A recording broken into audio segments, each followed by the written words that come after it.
ГСП онлайн. Городские новости сейчас.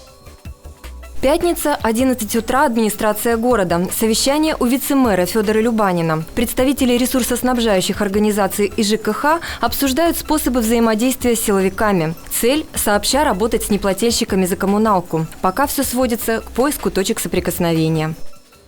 Ресурс наладить взаимодействие, а налоговым органам оказать помощь, будем так говорить, и отрабатывать тех, кто скрывает налоги свои.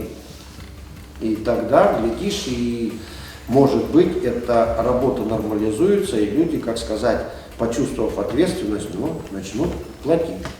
Первыми высказываются ресурсники. Положение непростое. Должников и проблем уйма, а способов воздействия на них не так уж и много. В основном это письма и акты. В результате все сводится к бумагоморательству. Кроме того, есть и палки в колесах. К примеру, коммунальщикам по закону запрещено заходить в квартиры при аварийных ситуациях. Что делать в таких случаях? Пока вопросов много, ответов нет.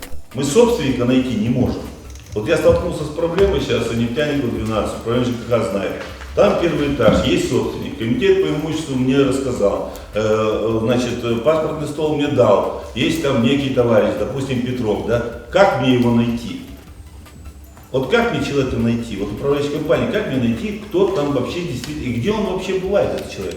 Тем не менее, ресурсники и силовики ищут точки соприкосновения. Федор Любанин предлагает вариант – обложить должников дополнительным налогом. Представитель МВД – подключить участковых. Стороны высказались, начало положено. Главное теперь, чтобы все не свелось к актуальному нынче принципу – «моя хата с краю» и каждый сам за себя.